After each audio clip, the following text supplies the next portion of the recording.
Quais os malefícios de desabilitar o EGR no motor diesel? Desabilitar o EGR? Olha, o motor ele foi concebido para poder funcionar com determinadas pressões nos dutos, né, de admissão, escape, todo o mapa de injeção de combustível, considerando aquele elemento. Dificilmente, quando você eliminar esse dispositivo, os mapas de calibração vão estar adequados. Dificilmente.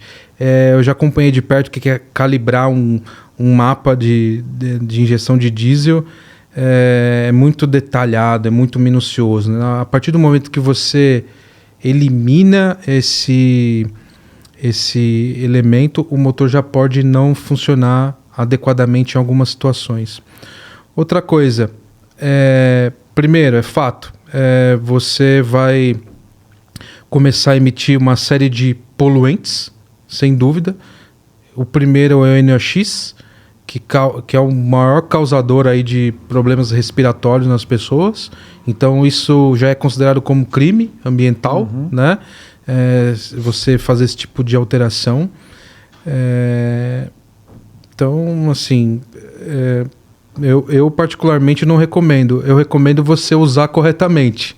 Perfeito. Existe a possibilidade de você usar corretamente. Seria o quê? Combustível bom. Já vi gente comprar combustível de garrafa na beira da estrada, né? Ou combustível velho, armazenado, que vai começar a te formar uma série de excesso de particulado que começa a recircular na EGR e causar entupimentos, carbonização, né? Nasceu dentro do laboratório, funcionou direitinho, rodou na rua, fez uma série de testes e não deu problema, né? E aí quando cai no mercado por uma série de negligências, seja do fornecedor de combustível, a gente tem alguns casos e dificilmente dá para a gente dizer que o projeto que foi ruim. Na verdade, aconteceu alguma coisa que causou... Exatamente. Isso é sempre bem complicado e bem delicado. Delicado também é um processo do motor, que eu tenho muita curiosidade. A gente falou muito isso na oficina esses tempos atrás. O Murilo Gomes testou bastante coisa sobre amaciamento de motor. Como é que funciona o amaciamento? Porque recentemente começou uma onda de pessoas falando, não, motor moderno não precisa mais amaciar. Né? Como é que funciona assim? Qual é o jeito certo de, por exemplo, amaciar um motor? Quando é que a gente consegue entender que ele de fato está amaciado? Realmente precisa amaciar? Eu acho que são muitas perguntas aí para você montar a tua linha de raciocínio, assim, que eu queria entender um pouco melhor. Eu vou dar o meu ponto de vista, TK, porque, assim, eu respeito muito a opinião, né, principalmente dos mecânicos, né? São meus professores também, eu tenho um grande respeito por qualquer mecânico que seja. Sempre aprendi muito com eles, né? Eu sempre estive na indústria, mas com o pé na oficina, e respeito muito a opinião deles, porque eles estão sempre me ensinando alguma coisa, né? Mas o que eu vou falar é o que eu colecionei aí ao longo do tempo e que eu recomendo para as pessoas, né? Primeiro, esse assunto é legal, eu gosto desse assunto. Vamos separar amaciamento. Antigamente a gente tinha preocupação de travar o motor, né? O cara, motor novinho, já sentou o pau e travou, né? Então, hoje em dia, a preocupação já não é travar. Então, por isso que as pessoas falam assim, motor novo, motor moderno não tem amaciamento. Pode sentar o pau, né? Então, assim, a evolução de materiais, de manufatura, com tolerâncias cada vez mais apertadas, garante uma qualidade, né, metrológica melhor dos componentes, né?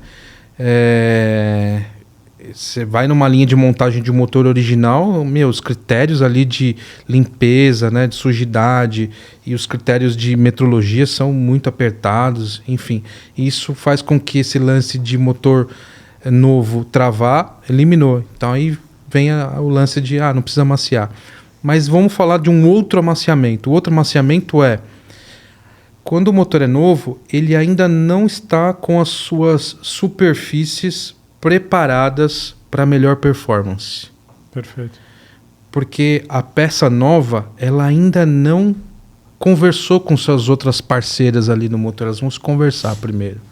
elas vão se adaptar, elas vão se adequar. E nesse processo de adequação, o motor muda a performance dele, né? Então, não vai travar, mas ele vai mudar o consumo de óleo lubrificante, ele vai mudar a economia de combustível, ele vai mudar a entrega, né, de potência ao longo do tempo. Então, quem quiser entender um pouco mais, se aproximar um pouco mais desse assunto de amaciamento, é nesse caminho, de ver como que o motor vai melhorar ao longo do tempo nas primeiras horas, né? Então, quando a gente fala de preparar a superfície, é assim, vamos falar primeiro do brunimento do cilindro, né? Ele tem umas características, quando você passa o aparelho, o rugosímetro, ele tem ali basicamente, não é RA e RZ, eu já vi mecânico antigo aí, experiente, tenho todo o respeito pela pessoa, mas medindo rugosidade com RA e RZ, são parâmetros, mas não são suficientes para você entender outros aspectos tribológicos, né? RA e RZ são picos e vales, a história? Não. Isso, exatamente. Tá. Máximos e mínimos, Máximos né? e mínimos. Pico máximo, pico mínimo, enfim.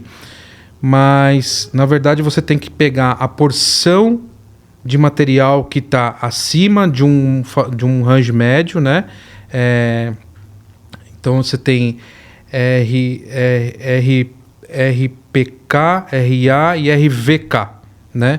A porção de material que está no meio, onde determina a quantidade de material que você vai ter no miolo do brunimento, MR1, MR2, que isso aí vai determinar um pouco de longevidade dessa superfície. E os vales responsáveis por armazenar óleo, né? Quando a peça está nova e você faz a medição, aquela medição não é a medição ótima. Pode pegar de um fabricante novo. O fabricante determinou que essa rugosidade aqui é a ótima. Não, o que vai acontecer? No momento em que as peças começarem a trabalhar, você vai quebrar ainda, mesmo que você tenha um acabamento de platô, ou seja, você faz o brunimento, está cheio de picos. Aí você faz o platô para eliminar esses picos aqui, ou pelo menos diminuir. Mas ainda fica alguns picos, né? Aí esses picos vão quebrando e vão se depositando nos vales. Eles vão se depositando nos vales. E isso vai mudando a característica da superfície. Então, aquele parâmetro que a fábrica define, na verdade, é o que você precisa para, após algum tempo de uso, a superfície chegar numa condição boa de trabalho, né? Tanto é que quando a gente vai fazer análise de superfície, quando a gente faz uma desmontagem do motor, você não pode lavar os componentes. Vou para o laboratório analisar a superfície, então vou deixar tudo lavadinho, bonitinho. Não, tem que deixar do jeito que está, porque é do jeito que saiu do motor que é aquela superfície que vai ficar, né? Então existe esse preparo de superfície. Outra coisa muito importante, assentamento do anel. O anel ele tem uma forma livre, que é definido no torneamento de forma, né? Então, qual que deve ser a forma do anel quando você põe ele na mesa, forma livre? Você define lá no processo de fabricação. Quando você monta ele vai ter uma distribuição de pressão no cilindro. Essa distribuição, ela não é um círculo perfeito, né? A força que ela faz em cada pontinho. Ela pode ter um formato de pera, ela pode ter um formato de maçã, né? Dado o tipo de seção transversal que você tem do anel, né? Você pega o anel e corta ele, tem um perfil, né? Isso acaba influenciando a maneira como você vai fazer a forma livre. Para quê? Por exemplo, você pega um anel com formato de pera. Nas regiões próximas ao gap, ele vai ter mais pressão de contato, porque aquilo ali é o que vai ser necessário para poder fazer o assentamento do anel naquele ponto, né? Então é isso. Quando você está rodando o motor ali nos primeiros momentos, e você medir fluxo de gases no respiro do motor, você vai ver que ao longo do tempo esse fluxo vai diminuindo. Significa que o anel está em processo de assentamento. Coisa que é muito complicado em competição, né? Porque você monta o motor ali e já vai para a pista, né? Só que a performance do motor, qualidade do óleo e às vezes até o risco de você passar calor pela lateral do pistão, né? Quando ele dá o tilt, né? Quando ele tomba ali, pode ser muito prejudicado por conta de uma má vedação, assentamento de anel. Então é muito importante o assentamento do anel para garantir a performance, né? Por conta da vedação, estanqueidade do cilindro. Então, assim, o que eu acho que é interessante? você, quando fechou um motor, né, dá partida no motor e não deixa ele funcionando em marcha lenta. Eu já vi pessoa pegar um motor novo e larga lá 2 horas funcionando em marcha lenta, né? Não, de forma alguma a marcha lenta vai ser saudável para o motor, não vai ser, né? Por quê? Ela induz um negócio chamado espelhamento de cilindro. O que é o espelhamento do cilindro? Você fala, poxa, mas se o anel está sem carga, está funcionando em marcha lenta, o anel está sem carga, sem pressão, né? Porque só recordando um pedacinho, a pressão entra pelo gap, né, pela passagem da abertura ali do anel na canaleta, e ela faz pressão pelo lado de dentro do anel, empurra ele contra o cilindro, né? Se está em marcha lenta e não tem pressão, como que isso pode prejudicar, né? Deveria durar muito mais, né? Na verdade, o espelhamento é um processo como se fosse um processo de polimento que está acontecendo ali. Que é o que você não quer. Em vez de você fazer pressão no anel, né, contra a parede do cilindro, para ele, né, trabalhar e fazer o assentamento, você não está fazendo isso. Pelo contrário, você está alisando ele. O que acontece é o seguinte, como ele está sem pressão, ele não arrasta o óleo e fica com uma camada grossa de óleo, e aquilo é perfeito para lavar. Ou seja, aqueles materiais que você está arrancando ali nos primeiros momentos do motor, né, eles estão indo embora, eles não estão formando o filme tribológico, estão indo embora, você está lavando a superfície, está fazendo um polimento. E aí, se você espelha a superfície, e eu falo tanto de cilindro quanto de anel, tá? Se você deixa ela muito lisa, acontece um problema. A falta de agressividade faz com que ele fique liso e ele não armazene óleo, porque até o anel retém óleo. Tem um processo de fabricação para anéis com revestimento de cromo duro, por exemplo, que você faz um processo inverso da eletrólise e você causa microfissuras na superfície do anel. E essas microfissuras servem para armazenar óleo. Ou seja, o próprio anel, né, ele não tem que ter aquela superfície super lisa. Ele também tem que ter uma superfície com certas falhas, vamos falar, para reter óleo. Né? Então, funcionou o motor, 25% a 30% ali da rotação máxima dele, sei lá, 2.000 RPM.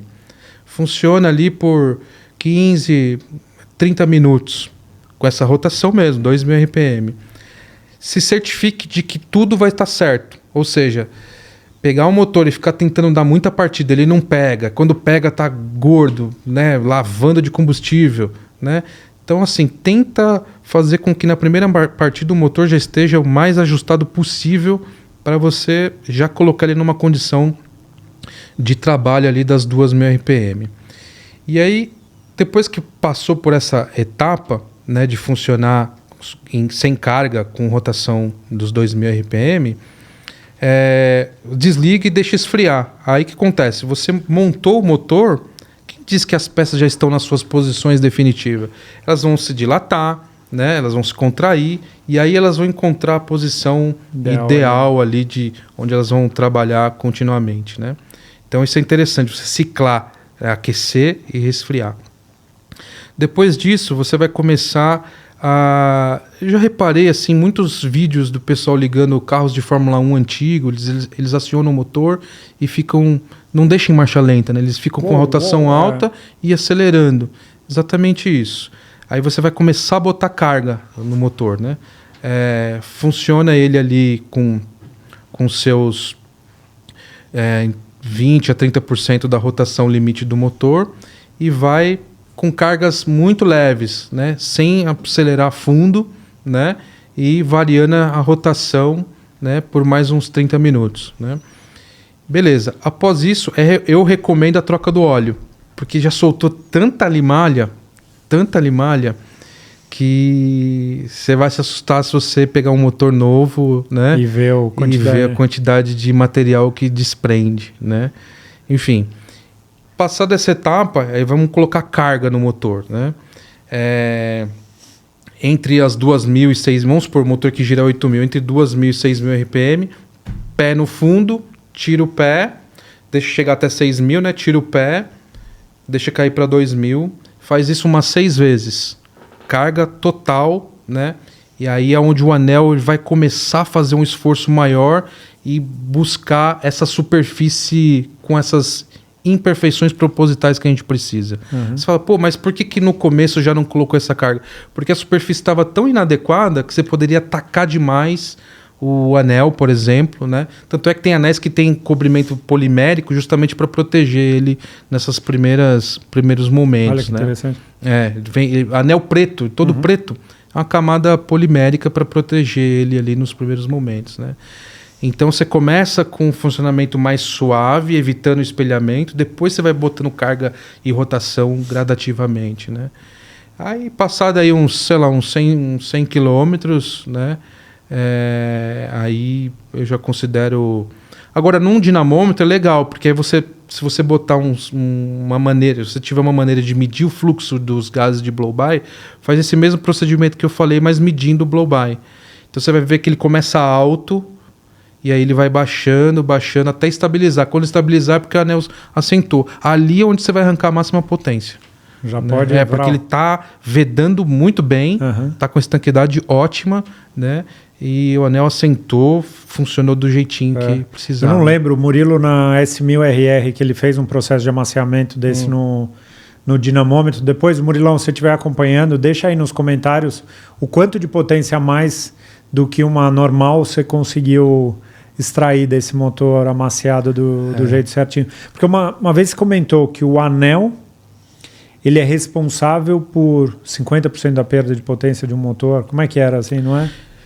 Na verdade, do atrito, né? Do atrito, Então, o atrito. sei lá, varia de motor para motor, né? Mas 5% aí você perde com atrito, né? Desses 5%, metade está nos anéis. Metade está nos anéis. E vamos falar dos 2 de compressão e o anel de óleo, né? Metade está no anel de óleo. Porque ele tem uma mola lá, cara, que faz uma força contra a parede do cilindro, né? Você bota o virabrequim no motor, troqueia, tudo ajusta, ele gira que é uma manteiga. Na hora que você monta os pistões, você fala, isso aqui vai derreter, isso não vai funcionar. Ele amarra, ele prende, né? Enfim. Então, de fato, é isso. Os anéis... E, cara, isso é um troço difícil de medir, né? No dinamômetro, a gente tem lá como motorar o motor, né? Que é o teste motorado, o dinamômetro que toca o motor, né? Aí você fala, pô, é assim que você vai medir o atrito? Não, cara, atrito é complicado, porque não adianta você girar o motor para ver quanto tem de atrito, porque o atrito também é função dos carregamentos que o pistão, por exemplo, faz na parede do cilindro, né?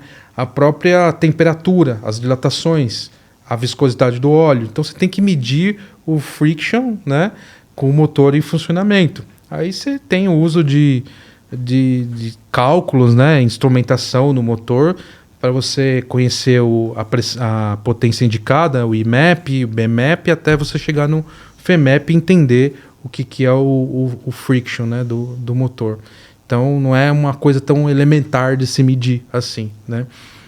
Precisa ter instrumentação para entender como funciona. Se você quiser assistir essa entrevista completa, ela está disponível aqui no YouTube, no canal Máquina, e toda segunda-feira às 19 horas a gente recebe um novo convidado para um novo bate-papo que eu tenho certeza que vocês vão curtir. Eu espero por vocês.